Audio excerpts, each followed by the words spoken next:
We're on the Gemara towards the bottom of Davav Amud Beis, 2 lines from the bottom. Unevatle barba. We learned yesterday the takana that the Gemara here says in the name of Rav Yudah Marav, that after you do bedika, you also have to do bittul. Even though l'chayra, once you did the bedika and then you're going to burn your chametz, so there's no reason to do bittul anymore. Minatayr, it's an option. You can either do bedika or bittul. However, the Gemara here says Chachamim were mesaken to do bedika and bittul, and the Gemara explained the reason is because Shema Yimtza Gluske Yofe V'Dai Telavei. According to Rashi, the pshat is what happens if you find a piece of chametz that you missed by bedika in middle of Pesach. So you have to burn it right away. But if the person is going to wait a moment and not burn it, he's going to be oiva by yirah by a matzah for that moment that he doesn't burn it. But if you mevatel the chametz in advance, so whatever you find is already bottle, hefker. So therefore, they said to do bedika and bittul. So now the Gemara asks the question on this: V'nivatle ba'arba. Why do you have to do the bittul right after you do bedika at night? Why can't you do the bittul the next morning, 4 hours in the day, when the isser of eating chametz starts? So then you should do the bittul. Why do it the night before? Or v'nivatle b'chomesh. Why can't you do the bittul in the 5th hour of the day? Answers the Gemara, Kiven the lav zman isuruhu, since on Erev Pesach in the morning hours, when the Isser of Chametz is not yet in effect, v'lav zman biyuruhu, and it's also not a time where you have to burn the Chametz yet, so dilma pasha v'lei mevatale, so he might be negligent and he won't do the bittul. He won't have anything to remind him at that time to do the bittul. The night before, when you're doing the bedika, so you'll remember to do the bittul, and they establish to do it together, so you remember you have a set time when you do the bittul. Why can't you do the bittul in the beginning of the 6th hour, which is when the Isser Midrabanan starts? So then the Isser starts, you have something to remind you to do the bittul. Answers the Gemara, Kivin the Isur Dirabanan Ilavei, at the beginning of the 6th hour, so it's not Asam and Atayra yet, that starts at Chatzais, at the end of the 6th hour, but at the beginning of the 6th hour, an hour before Chatzais, the Isser Midrabanan already starts. It's like it's asam and atayra. The chametz has the same status as when it's asam and atayra. V'lav b'reshusei kaima. You're not the owner of this chametz anymore. As we learned yesterday, chametz, which is asur b'hana, is not yours to be mafker, or it's not yours to be mevatel. V'lei matzah mevatel. So you can't be mevatel it anymore. Once it's in asam and rabbanon, it's the same like being asam and atayra, and you can't be mevatel it. A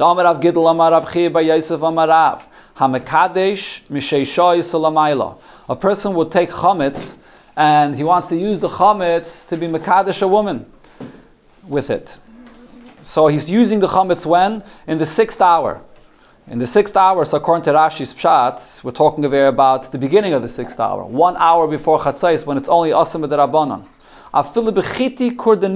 Even if he would be using not something which is 100% chametz, but it's chitim, it's wheat that grows on a mountain, and the grain, it's a very hard grain, and it doesn't become fully chametz ever. So over here, this is a chametz that's not asam and atayra. According to Rashi, the pshat in the Gemara here is, the time is a time that's not asam and atayra, because it's beginning of the 6th hour. The wheat that you're using is not a wheat that would become chametz min atayra, because it's a hard wheat, it doesn't become properly fermented, it doesn't become chametz. So even though it's something which is twice an isser midrabanan, ein chayshishin lekedushin. The kedushin that you will mekadesh isha with, we're not concerned about it. It does not take effect because it doesn't belong to you. It's not yours. Once the chachamim said that it's aser, it's not yours at all. And Rashi here adds to this, even though min atayra the kedushin l'chayra did take effect. But every time we're Mekadesh Isha, we say we're being Mekadesh the Isha Kedas Moshe v'Yisrael, that we're doing it on the condition that the Chachamim agree to this Kedushin being done. So if you use monies, or in this case the grain for the Kedushin, that the Chachamim don't agree you can use, so the whole Kedushin is uprooted retroactively, because they don't agree to this whole Kedushin. Okay, Chachamim have the koyach to uproot the status of the whole Kedushin. It doesn't take effect. So we see over here that even in a time, and even the chametz itself, which is asam d'Rabbanan, it's not yours. You can't use it to be mekadesh isha with it. So you also can't be mevatel at this time. Ulabasar isura, fragt the Gemara, is this true? Ulabasar isura loy matzi maftale, that after the issa takes effect, you can't be mevatel your chametz. Vatanya, we learned in the Braisa, hoya yeshe bebeis hamedrash, v'niska sheyesh chametz b'toich beisai. What happens if a person is sitting in shul and learning, and he remembers that he has chametz in his house, and he can't leave. He's in the middle of learning and he can't leave. So what does he do? Mevatle beliboy. So then you're mevatel, you do bittel in your heart. You don't have to go back and burn it and get rid of it. You mevatel it in your heart. Echad Shabbos, whether it's Shabbos, vechad Yom Tov, or whether it's on Yom Tov. So when are we talking about? It says that you could do bittel. And when are you doing bittel? On Shabbos or on Yom Tov. So when it says here Shabbos and Yom Tov, what does this mean? Bishlei is Shabbos, Mishkachas Lo, Shabbos. When it says here that he's doing bittul, what is this talking about? Kagun shechol arba asa liyis b'Shabbos. Erev Pesach falls out in Shabbos, like it'll be this year. So it's Erev Pesach, and it's before the Zman of the Isser, and he has to get rid of his chametz, and he remembers that he still has chametz in his house, so he can't leave. He's learning and he can't leave, so he can do bittul, and he stays and learns. Yom Tov, but it says here that it's Yom Tov, and he remembers he has chametz in his house. Basari Suruhu, Yom Tov means Yom Tov Pesach, so it's after the time of the Yisr. And it says here in this B'rai, so you can be mevatel your chametz after the time of the Yisr. How could you do that? After the time of the Yisr, the chametz is Asr Bahana, and you don't have an ownership over it to be mevatel it. And it says the Gemara, Omer Avacha Bar Yaakov, Hacha beTalmud Yoshev Lifnei Rabbi Yaskinan. We're talking about a student that's sitting by his teacher and learning. V'niskar, and he remembers Sheyesh Isa Migulgeles B'Seich Beisai. He remembers that he has a dough in his house that's been kneaded and prepared. Umesiare Shema Tachmitz. And the dough is not yet chametz, but he's afraid. He remembers he was in the middle of preparing this dough and he had to run out, and he went to learn. And now he remembers that it's going to become chametz after 18 minutes, or whatever amount of time, it'll become chametz. That's what he's afraid of. So kadim umaftule mikame de tachmetz. So he's going to be mevatel. He's mafke this chametz before it becomes chametz. So we're not talking about a dough that's already chametz. If it's already chametz on Pesach, he can't be mevatel it. We're talking about a dough that's not yet chametz. Dei kenami. Says the Gemara, I'll prove to you we're talking about dough that's not yet chametz, diktani, because what does it say here? He's sitting in the Beis HaMedrash. Why does it say that he's sitting in the Beis HaMedrash? Why doesn't it say that he's home? At home, he should be mevatel chametz. As Rashi here explains, if he wasn't in the Beis HaMedrash, and it's already chametz, and he finds this chametz on Pesach, what could you do with it? Are you allowed to burn it on Yom Tov? No. Are you allowed to move it on Yom Tov? No, it's all muktzah. So the only thing you could do with it is be mevatel it. If you were able to be mevatel on Yom Tov, you can't. But if bittul was an option on Yom Tov, the only thing you could do, even if you're home, is to be mevatel it. So why does it say that he was in the Beis Medrash and therefore he is to be mevatel it? The answer is because we're speaking about dough over here that's not yet chametz. If he was home, he can just go and bake it. Now that he's in Beis Medrash, so he's not going to be able to bake it. He can't do anything with it. So therefore, the Brisa says that he should be mevatel it. Shma mino. So that proves to you that we're speaking about dough that's not yet chametz. But if it is, you can't be mevatel chametz after the zman ha'isser. So here the Gemara is going to talk about also a case where a person finds chametz on Pesach, but actually here what we're talking about is a person that finds bread. I'm calling it bread, but in other words, he finds pas, and he's not sure if it's chametz or it's not chametz. He's not sure exactly what he has. Is it chametz or not? So Rabbi Baravona says the name of Rav as follows: Hapas she'ipsha. So you find bread which is moldy. Okay, I'm calling it bread because that's the translation of the word pas, but really what we call bread today is definitely chametz. But in those times they baked chametz and matzah in a way that you can't necessarily tell the difference between chametz and matzah. Or even today, you have sometimes matzah. You don't know if it's Pesach diga matzah or not Pesach diga matzah. Or you have those Yemenite matzahs that are baked like pitas, and you can't see if it's chametz or not. So over here you have a pas bread, which could be chametz diga bread, or it could be matzah bread. It could be kosher Pesach. Ipsha, it's moldy, so you don't know what it is. Kivin sherapsa matzah. So if you find it in a basket, so now right now the Gemara thinks that the pshat over here is kivin sherapsa matzah. If this basket that you find it in is used mostly for matzah, muteres. So then you know that it's matzah, and you're allowed to keep it there. You're allowed. I don't know if you're allowed to eat it. I don't know if you want to eat this moldy bread, but it's okay. You know that it's matzah because this basket was used mostly for matzah. Frag the Gemara, hey chidami. What are we talking about over here? Are we talking about a case where you know that it's chametz, you can see what it is? So then, kirapsa matzah might have it. The fact that this basket is used primarily for matzah or mostly for matzah, how would that help you? You know that it's chametz. If you know it's chametz, you obviously have to get rid of it. Ella, what are we talking about? The lo yadina by chametz and matzu. It's so moldy that you can't see what it is. You can't see if it's chametz or matzah. If so, fragt the Gemara, my area kirapsa matzah. Why does it matter if this basket was used mostly for matzah? Afilik hiloirapsa matzah. Even if this basket was not used mostly for matzah, even if it was a basket all year round, it was used for chametz. But nezel basa basra. Why don't we go according to what it was used for last? If this is a basket that was used for chametz all year round, and now it's Pesach, so probably what happened was he cleaned out the chametz of it before Pesach, and now for Pesach, he's using it for matzah. So even if all year he's using, most of the year it's used for chametz, why does that matter? Why don't we go according to the status of what it was being used for last, basra? Now it's Pesach and he's using it for matzah. The Gemara brings an example for this. Miloi Tnan, didn't we learn in a Mishnah? Mois shenimtzu, money. You have money that was found in Yerushalayim. Now the thing with Yerushalayim is, people came to Yerushalayim, whether on Yontif or Bechlal, and they brought money that they had from Ma'aseh Sheni.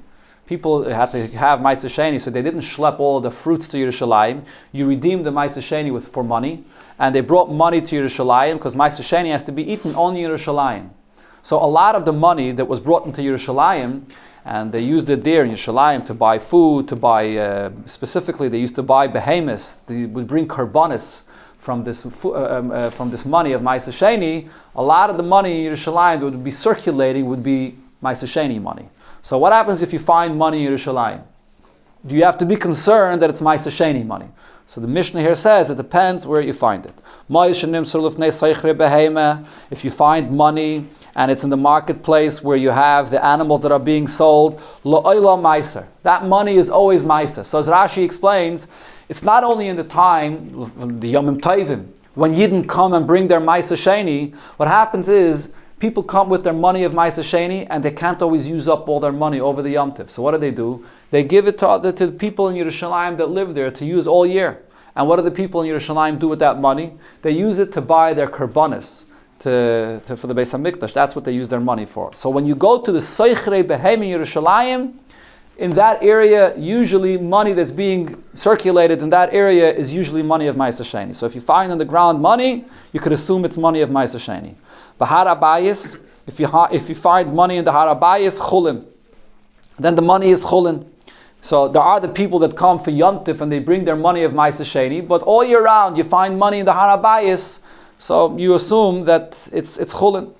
In Yerushalayim, if you find money in any other place in Yerushalayim, so it depends. B'shas haregel meiser.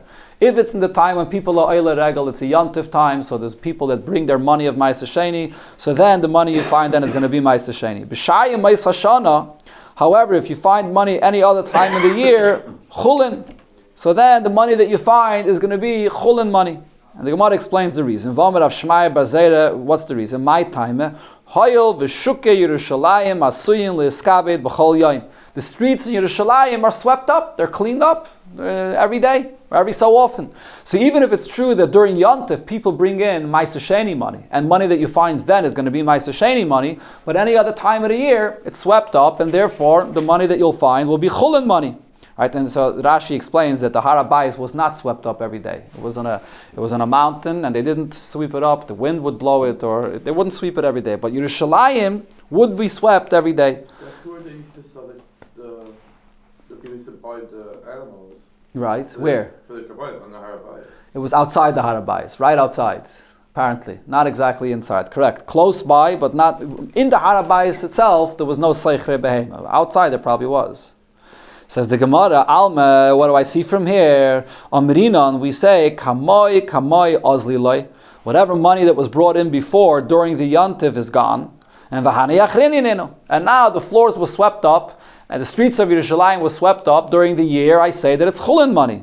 Hachanami, so over here as well, if you have a basket and you find bread inside and it's moldy and you don't know what it is and it's on Yontif Pesach, name it. Why wouldn't we say kama ozl? Your chametz from all year is gone. He probably did bedikas chametz. If he did bedikas chametz, so the chametz in the basket has been removed, and now the bread that you find in the basket on Pesach, isn't that probably Pesach matzah? So answers the Gemara, no. Over here it's different. Shani hacha the ipusha mechiach ilavei. The fact that you uncovered something which is very moldy, so that shows that it's been there for a while. If it's matzah from Pesach, so I mean today we start baking matzah already from Hanukkah time or even before. But then when did they bake their matzah? They baked the matzah right before Pesach, maybe even Erev Pesach they baked all their matzah. So why is this so moldy? The fact that it's moldy shows that it's been there for a while. If that's the point, that because it's so moldy, so you know it's been there from before, that's why you know it's chametz. So then what does it say here? What did Rav say? That if this basket was used primarily for matzah, so then it's okay. But even if it's used primarily for matzah, but if it's moldy, shouldn't that prove to you that it's been there from before and it's chametz? Answers the Gemara, Amarabe, the pshat over here is different. The pshat in what Rav said is not that this is a basket that was used mostly for matzah. What we're talking about over here is, it's let's say the last day of Pesach. It's towards the end of Pesach. So even if it's moldy, the fact that there's mold there is not going to prove that this is probably chametz, because a week has passed already. So it could be it was matzah that was baked right before Pesach, and it's moldy and it is matzah. That's what it means. If you find this the first day of Pesach, you know it's chametz. But if you find it in the end of Pesach, then you know it could be matzah. Asks the Gemara, if that's what we're talking about, that it's the end of Pesach and it's moldy, so why should you assume it's chametz? Again, like we said before, bedikas chametz was done. It's moldy, it's the end of Pesach. So you assume it's matzah. What's the chiddush? It's obvious. Answers the Gemara, no. The case that Rav was talking about is a very specific case. The pusha meruba, we're talking about, he found bread which is very moldy. It's not stama, it's very moldy. It looks pretty old. Mao the Taima, I would think to say, Kivin the ipusha meruba, because it's so moldy, igloi egalia milsa, so that would prove to you the vade chametz mal yehu, that it's definitely chametz, because it's so moldy. Kamash malon, so therefore Rav is saying, Kivin sherabu yemei matzi lavei, because a week of Pesach has passed already, Amrina, we say, why did it get so moldy? It still could be matzah. So if it's matzah, and only 1 week passed, why is it so moldy? The answer is, Kol yoyme v'yoyme, every day of Pesach, Name chamime afa, they would bake matzah then on Pesach itself, and they bake hot matzah, v'shadi lavei, and they threw hot matzah into this basket. What happens when you throw hot matzah into one basket? V'apsha tfei, and it gets, the old matzah that's there at the bottom gets very, very moldy. Okay? So because the hot matzah was thrown into, so it got very moldy. That's what happened in this case over here. So therefore you could rely on the fact that it's matzah because it's already towards the end of Pesach. Now, the Gemara is going to question the whole premise that we said before, that you always go according to Basra. Basra means you have to look at the way it was used last. Even if you have a case where there was roiv of something else, it's being used in the majority, primarily for something else, but you have to look at what it was used last for. If it's cleaned out, you go according to what it was used last. So the Gemara questions this premise. Vatanya, we learned in Abraisa, Rabbi Yosef by Yudaim, Tevish and Eshtam Shubam, Mois Chulin and Mois Meiser. You have a closet where you store money, and you store money of Chulin, and you store money of Meiser there. So now you find money there and you're not sure what it is. So im roiv chulin, if it's being used primarily for chulin money, chulin, you could assume the money you found there is chulin. Im roiv meiser, if you use it primarily to store meiser money, then meiser, you know that it's meiser. Asks the Gemara, but v'amai, why are we following what you use it mostly for? Leizel basa basra, why wouldn't you follow what did you put there last? What is the last thing that you stored there? Was it meiser or chulin? So the Gemara here gives a few answers, and the point of all of the answers is the same. We're talking about a case that the person cannot prove from what he used it last. Why? So Rav Nachman Bar Yitzchak says,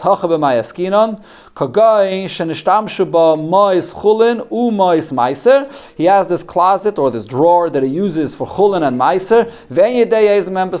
He can't remember what he used it last for. So in such a case, if you can't rely on what you used it last for, so you go according to what you use it mostly for. The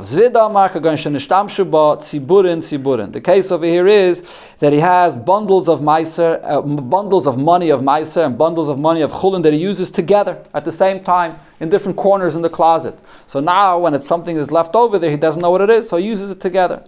Rav Papa says, he found it in a certain groove or a cavity inside this closet in a place where money got stuck there. And the money has been there for a while. So in such a case, you don't look at what you used the place last for, because this is money that's been stuck there for a while. So then the only thing you have to go according to is, what is it used mostly for? According to the argument that it was Reiv matzah. So Reiv makes about those that it's Yeah. That's Reiv. That's the klal and Torah. You always go. No. You go according to Reiv. That's the klal and kol Torah kula. You go according to Reiv. So it's a kares. Again, it doesn't matter. Al pi Reiv, you can give someone skila. Al pi Reiv, you can paskin anything, and for sure when you get matzah as well. But the Gemara has charata from that. Yeah, the Gemara says that the case over here is that it's Reiv yemei matzah, not Reiv hishtamshus of matzah. So the Gemara, we go back to the union of bedika. Now the Gemara is going to discuss the bracha of bedika. What's the bracha? How much is the Reiv Yimei Matzah? How much is Reiv yemei matzah? It's a good question. The Gemara doesn't say. It's Pesach is 8 days or 7 days, so it's at least Reiv Yimei Pesach, so the 4th day of Pesach. I'm not sure, maybe it means, the Gemara doesn't say. Rav Yehuda said, Habaydik tzarech sheyevarech. When a person does bedika, you have to make a bracha. Even though it's a takana mid'Rabbanan, but like any other mitzvah mid'Rabbanan, or like Chanukah, Netilas Yadayim, you make a bracha. Now what's the bracha? Mai mevarech. So the machlekes here. Rav Papia ma mishmei derave levayer chametz. The nusach of the bracha is levayer chametz. Rav Papa says, what's the nusach of the bracha? Mishmei derave al bir chametz. You say al bir chametz. So that's the argument. But before I go further, what you see over here, even though what you're actually doing right now is bedika, you're searching for the chametz. Everybody agrees that the nusach of the bracha is not for the bedika. You don't say al bedika's chametz or livdaik chametz. The bracha is levayer, because the main point is not the searching. The main point is al bir chametz. And you make the bracha at night, al bir chametz, because you're just starting the process and your intention is to burn it tomorrow. And then when you come to burn the chametz tomorrow, you don't make any bracha. You already made the bracha the night before. So now the Gemara explains the basis of this argument here. Whether you say al bir, you're making a bracha for bir, or levayer, to be mevayer. Says the Gemara, kula alma bilevayer, the nusach of levayer, to burn the chametz, kula alma lepligi. Nobody will disagree. The vadai lahaba mashma. The term levayer is future tense. I'm making a bracha to go and get rid of the chametz. So that's definitely accepted. Kipligi, the argument here is ba'al bir. Whether you could say al bir as well, on bir chametz. What's the question? Mar savar me'ekara mashma. One opinion is the word al bir sounds like something that's been done before already. Right? And that's not going to be appropriate for the bracha. Why? What's the halacha when you make a bracha on a mitzvah? The bracha has to be made before. So you're talking about something that you're going to do. Mar savar lahaba mashma. The other opinion is that al bir does also mean future tense. And therefore you could say al bir. So that's the question, whether you could say al bir or not. So there's 2 points the Gemara is saying here. Number one, everybody agrees that levayer is okay. Number two, al bir, the question is whether it could also mean future tense. And if it does, so then you could say al bir. So the Gemara is going to bring a few different examples of brachas where you say al, and we use the term al, so that proves that al is future tense. Meisvei baruch hashakachanu b'mitzvah yisavitzivanu al amila. The bracha that the mayil makes is ala mila. It doesn't say lamel, it says ala mila. And you make the bracha before you make the bris. So you see that ala mila is future tense. So the Gemara says there's no raya to our case. Over there you must say ala mila. Hasam, heichi nema. What should the mayil say? Nema lamel? Should he say, I was commanded to do the bris? What does that mean? Loisagia de lav iu mahil? Does that mean that it wouldn't be enough if he wouldn't do the bris? Meaning, is the mayil himself obligated to do the bris? No. Who has the obligation to do the bris? The father. The father is appointing the mayil as a shliach to do the bris. The word lamol is mashma that I was obligated to do this action of Milah. Al HaMilah means you're thanking the Eibishter for the Milah which you now have the opportunity to do. So that means it's not necessarily your obligation. Lamel would mean that it's my obligation. So but the Moil can't say the word Lamel. Says the Gemara, how about Avia ben Ma'ikalamema, if the father of the child is doing the bris himself? So he should say Lamel. It is his mitzvah. So the Gemara says, you're right, Enachanami. If he's doing the bris himself, then the nusach of the bracha would be Lamel. Another case, says the Gemara, Meisvei in a Braisa, it says the nusach for shchita. Baruch HaSheketshana b'mitzvah v'sivanu, al hashchita. The bracha is al hashchita. We don't say lishchait. So we see again that al hashchita is future tense. Says the Gemara, Hasam Nami, there as well, you can't say lishchait. Why? Heichi name a lishchait? Should he say, I thank the Eibishter for giving me the mitzvah lishchait? Does that mean loisagya, the lav iu shachat? Does it mean that you have this obligation that you must shecht? You don't have an obligation that you must shecht. If you want to eat, so then you go ahead and you shecht before you eat. But if you don't want to eat, you don't have to shecht. So how can you make a bracha lishchait that I must shecht? So therefore you have to say that I thank the Eibishter al hashchita. What does al hashchita mean? For the opportunity to be able to fulfill this mitzvah of shchita, but not that I must do it. As the Gemara, but Pesach v'kotchem ma'ikalamema. How about if it's a carbon Pesach or any other kotchem that you have an obligation to bring a carbon? So in such a case, there is an obligation. So you should say lishchait. Says the Gemara, Enochanami, you're right. When you're shachting for a carbon Pesach or for any of the karbanis where you have an obligation, there the nusach of the bracha is lishchait. Another case, Meisvei, Ha'isa lulav la'atzmai, person's preparing the lulav for himself, Mevarech, Shechayana, Vikimana, Vigiyana, Lizman Hazeh. So you make a bracha Shechayana for the mitzvah. Not Leilotzis, but you take the lulav to be yaitza with it. Oimer, what does the person say? Asheketshana b'mitzvaysa v'tzivanu al netilas lulav. So over here again, the bracha is al, not lit lulav. So, why do you say al? So you see that al is future tense. And says the Gemara, no, shani hasam, by the lulav, you have to say al. Why? The be'idne, the agba, the moment you lift up the lulav, nafik pay. You already were yaitza the mitzvah. What's the mitzvah? Well, lekachtem lachem, to take it into your hands. The moment you lift up the lulav, you did the mitzvah already. So you were yaitza. So you can't say litay, you can't say litay lulav before you. You can't say the nusach of the bracha litay because you already yaitza the mitzvah. Frag the Gemara, ihachi lotzes boy. It says in this braisa that he took the lulav in order to be yaitza. Why does it say lotzes boy? Yotza by me boy. It should have said in the braisa he took the lulav and he was already yaitza because he already has it in his hands. Says the Gemara, enachanami. You're right. He really, the moment he took it into his hands, he was already yaitza. On Mishom the Kabaya lemisni seifa leishev basukkah. In the seifa of that braisa, it talks about sukkah and it says there leishev basukkah. Tana reisha nami lotzes boy. So it uses the same term in the reisha as well. The Ktani Seifa, in the Seifa of that Braisa, it says, Ha'isa Sukkah. When you're building your Sukkah la'atzmai, Oime, Baruch Atah Hashem, Shechayana v'kimana v'giyana l'zman hazeh. You make the bracha Shechayanu then. Nichnas leishev ba, when you enter to sit into the Sukkah, Oime, Shekachana b'mitzvayse v'tzivanu, leishev ba Sukkah. You make the bracha leishev ba Sukkah when you enter into the Sukkah. Okay, so when you get to the lulav, so b'payil, our minig is that we pick up the esrig and we don't hold it together, and you make the bracha before you put it together. But the emes says even if you don't put it together, min atayre, you were already yaitze the mitzvah. So therefore you can't make the bracha litay lulav, because just by holding it in your hand, the yaitze.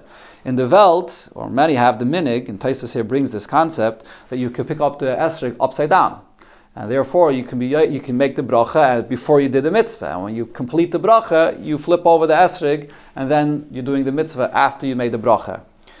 But it's not our minhag to do that. We don't want to hold the esrig upside down. How about, why can't you just make the bracha before you pick it up?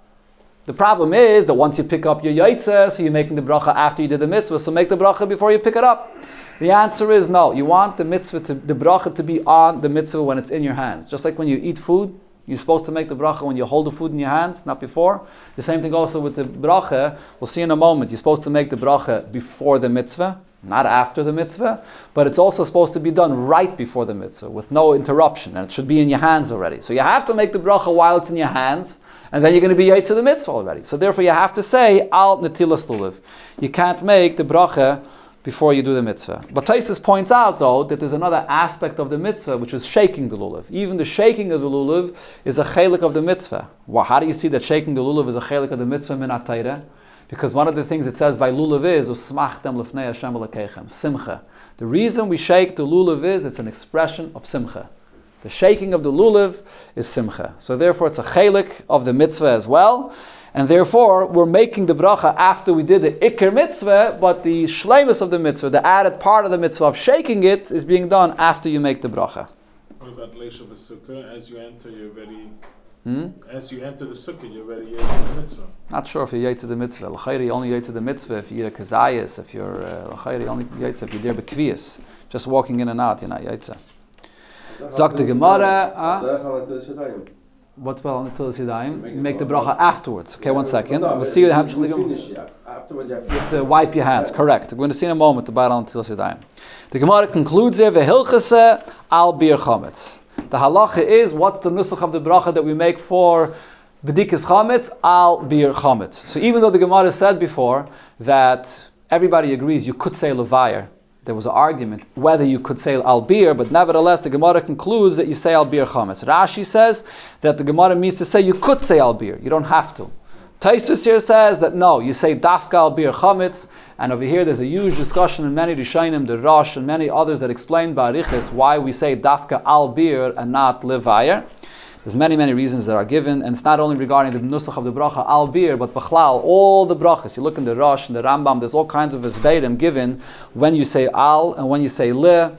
And the two basic esbeirim that are given is a mitzvah that you can't appoint a shliach for, you must do it yourself, a mitzvah shebegufay, that's a mitzvah that you say levayer. A mitzvah that you could appoint a shliach to do it, then you say al-bir. The very fact that it's a mitzvah that you could appoint a shliach, even if you're doing it yourself, you say al-bir. The Rebbe talks about this also. There's a sikha, if you want to see it, in Chelik Yiralef, of Parshas Boy. In a footnote there, the Rebbe brings up this inyan, the difference between al and le. If you can, the very fact that you could appoint someone else, which is the case by bir chametz, by bedikas chametz, you could appoint someone else to do the bedika for you. So therefore you say al. That's one hasbah that's given. The other hasbah that the Rashi brings in the name of Rabbeinu Tam is that a mitzvah, that you fulfill the action of the mitzvah immediately, without any length of time, on that you say levayer. Or you would say whatever with a lamed, where you fulfill the mitzvah right then and there. A mitzvah that's done over a period of time, on that you say al. So since bedika is something that takes a period of time, and the fulfillment of the mitzvah is actually only tomorrow when you've burned the chametz, so therefore you say al, because you're not doing the full action right now. If you make a shliach, then why Aviyah ben makes lamo? Again? Make a shliach. And a chanami, yeah. Okay, it's a good question. It's a question that's asked. So according to the maskan of the Gemara, we don't paskin that way. Even the father that does the bris makes the bracha al.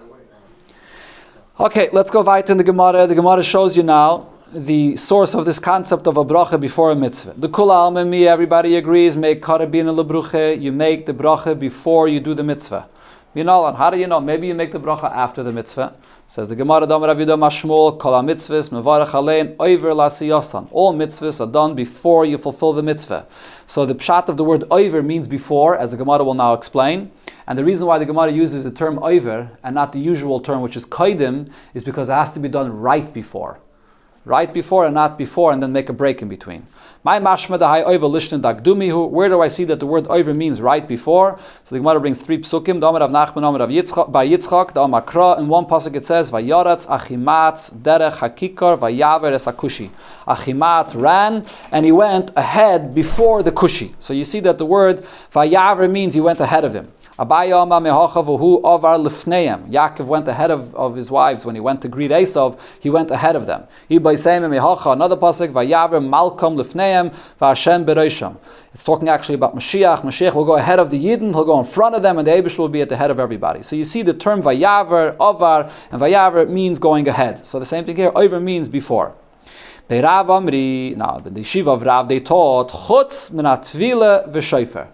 When you toivel in the mikveh or blowing shofar, then the bracha is not made before the mitzvah, then the bracha is made after. Rashi here says, when it says in the Gemara Tefillah, it's talking about a person that's being toivel as a balkeri. We learned in the Gemara Brachas that there was a takana that you shouldn't learn Torah or daven before you go to the mikveh. So even though that takana was actually bottle, We don't fulfill that takana necessarily. It's not an obligation, mamish, to fulfill that takana, but Rashi says it refers to a tefillah of a balkari. Taisva says it refers to a ger that's going to the mikveh, as we'll see here in the Gemara. So the Gemara explains, Bishloi mitvila comes to a person that's going to the mikveh. We could understand why he can't make the bracha before. Ta'kati gavra loy chazi. Before he goes to the mikveh, he's not yet fit to make the bracha, either because he's tamei or because he's a ger, so he can't make the bracha before. Or actually, Taisus brings a third pshat. Okay, we'll see in a moment. So he can't make the bracha before. So that's been negayed to tefillah. But how about been negayed to shofar? What's the problem? Ela shofar, my time. Why can't he make the bracha of l'shmaya kol shofar before? V'chi teimah mishum dilma mekalkala. Tekiah is the reason because maybe he won't be able to blow. Maybe the tekiah won't come out. So he's making a bracha, and it'll be a bracha levatala. Says the Gemara, yachi afil shchita milanami. If you do shchita, maybe your shchita is not going to be a kosher shchita, or maybe the milah won't be done properly. It'll have to be redone. So how do you know your bracha can be relied upon? This is, by the way, the famous reason they say why you don't make a bracha before you do the mitzvah of tzedakah. Because the mitzvah of tzedakah is dependent on the receiver. How do you know that he's going to accept the money of tzedakah that you're giving him? So maybe it'll be a bracha levatala. So maybe we should say the same thing by shofar, by milah, by shchita. So Elamai, we don't say that. We rely on the fact that most times the person can get the tekiah out, he does the shchita right, the milah is done right, so therefore that's not an issue. Elam Rav Chisda, you're right. So Rav Chisda says, Chutz min ha-tefillah bulvad. Shofar, you make the bracha before. Tefillah is the only thing that you do not make the bracha before. Itmar, nami, we learned, Chutz min ha-tefillah itmar. So only by tefillah is it done afterwards. Tanya nami hachi, we learned this as well in a braisa. Toval v'Allah, person that goes to the mikveh and he comes out of the mikveh, Ba'ali Yasai, when he comes up from the mikveh, Oimer, then you say the bracha, Baruch Hashem Kashana b'mitzvah v'tzivanu ala tefillah. Then you make the bracha on tefillah. Taisus, however, does say over here that b'negei to tefillah, it could be that the reason is that a person, if he's going to make the bracha before, he might be afraid to go into the mikveh, especially those times, cold waters, they didn't heat it up. He might be afraid to go into the water, and therefore he won't be able to make the bracha. Okay. Now the Gemara goes to a different subject. I'm going to get to the Oir Aner, coming back to what it said in the Mishnah, Oir Aner, that the way you do bedike is with a candle. Frek the Gemara menane mili, from where do I know that I use a candle for bedike? So the truth is, we already explained before in the Gemara from where we know we use a candle. If it's done at night, has to be done by night. That's when people are home. So it can't be done by day. So you have to have a candle. How else are you going to do the bedike? But nevertheless, the Gemara brings a pasuk here. Amar Rav Chisda says, and here the Gemara is going to bring a Gzeira Shava, but this is not a usual Gzeira Shava. Usual Gzeira Shava, you compare two words. Here the Gemara is going to go from one word to the next word, to the next, to the next. We're going to have a extended Gzeira Shava. Lamadnu mitzia mitzia. We learn out the lashon of mitzia that it says by chametz, yimatze, la yimatze chametz. We learn it from another place where it says mitzia, as the Gemara is going to quote in a moment. And then mitzia michipus. Then we're going to compare the word mitzia to the word chipus, which means searching, that it says there. And then the chipus michipus, and then we learn the word chipus that it says in one pasuk to the word chipus that it says in another pasuk. And then chipus mineirais, in that pasuk it says candles, and vineirais minair. And then we learn out neirais from another pasuk where it says ner, that you use a candle. So the Gemara explains, mitzia min mitzia. First we compare mitzia of one pasuk to another pasuk. Ksiv hacha, by chametz it says, shivas yamim se'or lo yimatze bevateichem. The chametz shouldn't be found in your house. So it uses the term mitzia. Or ksiv hasam, and then in another pasuk it uses the term mitzia. Vayechapes, and they searched. Bagodel heichel, they started by the oldest, ubakot and kala, and they finished by the youngest. Vayimatze, and they found. What is that talking about? By the brothers, when they left Yosef in Mitzrayim, and then they were searching for Yosef's becher, and they found his becher in Binyamin's bag. So it uses the term vayimatze. And it says over there, vayechapes, they were searching. So you see that when you're, the term mitzia, you want to find something, you search. Now, mitzia michipos, the day, so now I learn out the mitzia of the term chipos that it says there by Yosef's brothers, and the chipos mineiros, and then I learn out chipos, the term searching, from another place where it uses also the term chipos, but there it says that you search with candles. The chsiv, the pasuk there says, be'esahi, in that time, achapes es Yerushalayim beneiros. I will search in Yerushalayim with candles. So it uses the term chipos that it's done with candles. And then v'neiros mineir. I learn out neiros from another place where it says candles. It says one candle. The chsiv neir havaya nishma sodam. Chayfis kol chadrei voten. The Neid of the Eibishter is the neshama of a person, and he searches in the innards of a person. So you see over here that Neid is what's used for searching.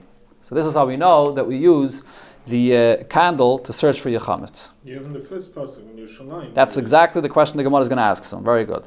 First, the Gemara brings a brayse where it says the exact same thing. Tanu be Rabbi Shmuel, Leila Yudalid Baitkenes Hachametz Lo'er Aner. At the night of Yudalid, you search for your chametz by the light of a candle, and the brayse here brings the same source. Afa Bishayin Ra'il Davar. There's no clear pasuk in the Torah that says that you use a candle. Zeichel Davar. However, there's something that can show us this, that can hint to this. Shanamar Shivas Yamim Sa'or Le'Yimotze. The chametz shouldn't be found in your house. And then it says, and over there it uses the term that they found. And then in another pasuk it says, you search Yerushalayim with candles. And in another pasuk it says, so I see that you search with candles. So now the Gemara asks the question, why do you need two psukim that talk about searching with candles? One pasuk regarding Yerushalayim, and one pasuk regarding the neshama. Why do we need two different psukim? The answer is because maybe you would say, over there's a leniency that the Eibishter is saying. What is the pasuk there saying? In that pasuk where it talks about searching Yerushalayim, the Eibishter says, I'm going to search Yerushalayim only with candles, meaning the Avedas of the Yidden that are living in Yerushalayim. The Eibishter says, I'm not going to have a massive torch to look very clearly to see your Avedas. I'm going to look just with candles. So it's a leniency that the Eibishter is saying. The Eibishter says, I'm not going to search into your actions with a big torch to see what you're doing. I'm going to search your actions only with the light of a candle, which has a small light. The oven rabba mishtakach, the big avedas, the Eibishter says, I will be particular about and I'll find. V'oven zutter loy mishtakach, but small avedas I won't find. That's the context of that pasuk. So therefore, what is that pasuk saying? Over there, the pasuk is saying that the Eibishter says, I'm not going to search thoroughly. Over there, the pasuk is saying, I'm going to search and not find everything. So how can I learn out from there for B'dikas Chametz? By B'dikas Chametz, you have to search very thoroughly in every crack and every corner. So you can't learn from the searching of Yerushalayim. So therefore, Tashama Ne'avai Nishmas Adam, when it brings the pasuk that the Eibishter looks into the heart of a Yid, and he looks into his innards, Chayfis Kochadrei Batan, the Eibishter sees in the heart of a Yid very, very thoroughly. So from there, we can bring a raya for B'dikas Chametz that you search with a candle, and you search thoroughly, dafka in that pasuk. You see it more than the pasuk of Yerushalayim.